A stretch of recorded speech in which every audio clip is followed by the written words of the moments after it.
श्री स्वामी समर्थ. तर आज होतं मुलगीच्या स्कूलमध्ये गॅदरिंग. त्यासाठी सकाळी सकाळी पहाटे मला लवकर उठून तिला तयार करावं लागलं, कारण 9 वाजताच ठेवलं होतं गॅदरिंग. तर आणि पद्मावती चौक म्हणून हॉल आहे, तिकडं ठेवलं होतं. लांब होतं, आम्ही राहतो तिथून.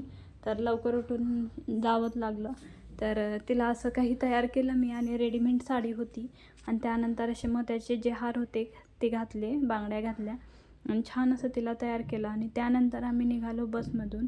आणि बसमधून निघताना असं मी थोडासा तिचा व्हिडिओ काढला, कारण भरपूर उशीर पण झाला होता आणि घाईघाई पण चालली होती सकाळी, कारण जायचं होतं, जाऊन पोचायचं होतं आम्हाला हॉलमध्ये लवकरच.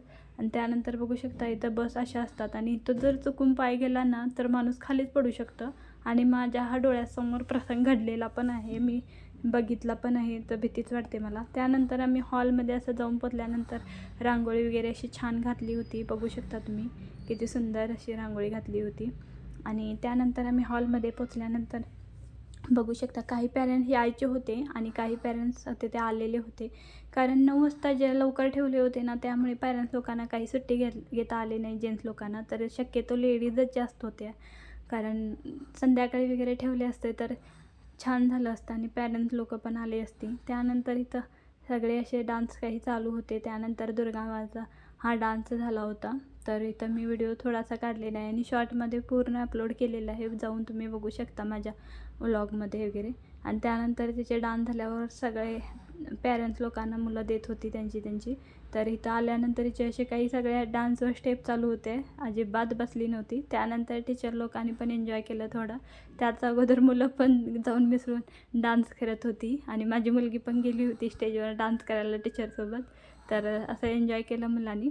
तर बघू शकता तुम्ही किती छान वाटत होतं. तेवढंच आपलं लाईफमध्ये एन्जॉय करायचं. त्यानंतर म्हटलं आपण पण आलो आहे म्हणून हे व्हिडिओमध्ये दाखवायला पाहिजे, म्हणून मी पण असा माझा व्हिडिओ काढून दाखवला तुम्हाला. तर बघू शकता अशी काही तयार झाली होती. आता साडीवरून कोण कमेंट करू नका, जी भेटेल ती घातली मी, कारण मला लवकर जायचं होतं. आणि असं बसून थोडा वेळ डान्स वगैरे बघितला मी.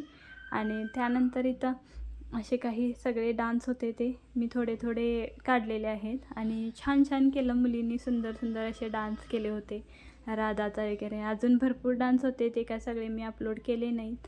तर बघू शकता तेवढंच आपल्या लाईफमध्ये एन्जॉय मुलींचं पण. तर असे काही डान्स झाल्यानंतर खरं सांगायचं ना तर ज्युनियर सिनियर KGच्या मुलांचा बघण्यासारखा डान्स असतो, कारण एवढी लहान लहान मुलं स्टेजवर जाऊन डान्स करतात म्हणजे एक प्राऊड फीलच होतं. कारण छोटी छोटी मुलं एवढ्या आवाजात आणि एवढे पब्लिक बघून अजिबात असे घाबरत नाहीत, एवढं त्यांना हे असतं. तर बघू शकता तुम्ही किती सुंदर असे डान्स केलेले आहेत त्यांनी. तर खरंच मला तर इतकं आवडत होतं ना ते छोट्या छोट्या मुली डान्स करताना, कारण दिसायला एवढ्या छोट्या छोट्या तरी पण एक स्टेप कोण चुकतं कोण राहतं असं होतं, तरी पण इतक्या सुंदर सुंदर डान्स करत होत्या. त्यानंतर हे सगळे डान्स झाल्यानंतर वंदे मातरम होतं, ते वंदे मातरम वगैरे झाल्यानंतर आम्ही घरी निघालो. आणि परत आम्हाला घरी जायचं होतं, आणि परत स्वयंपाक वगैरे बनवून जेवण करायचं होतं, कारण मी स्वयंपाक वगैरे सकाळी घाईघाईत केलाच नव्हता. आणि त्यानंतर आम्ही असं चाललो होतो. तर वंदे मातरम झाल्यानंतर मी बाहेरचा थोडा व्हिडिओ काढलो. तर सगळंच काही व्हिडिओ काढता आले नाहीत, कारण वैतागलेले पण मी, कारण 2 दिवस झाले माझी घाई गडबड चालूच होती. आणि त्यानंतर आम्ही वंदे मातरम झाल्यानंतर हॉलमध्ये बाहेर आले. तर बघू शकता असं काही होता हॉल, छान होता हॉल पण.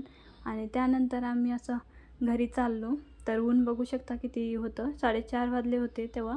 तर बस पण टायमात भेटलीच नव्हती. आणि जेवण आल्यावर तर घरी आलो आणि 5 वाजले जेवण वगैरे बनवून जेवण करतो म्हणजे. आणि त्यानंतर संध्याकाळी असं काही झालं की तिला दात दुखायचं कारण झालं, आणि पूर्ण तोंडच असं सुजून गेलं. तर 2-3 दिवस झाले सारखे आजार आहे, त्यामुळे व्हिडिओ पण अपलोड करता येत नाही, त्याच्याकडेच लक्ष ठेवावं लागतं. तर बाय बाय फ्रेंड्स.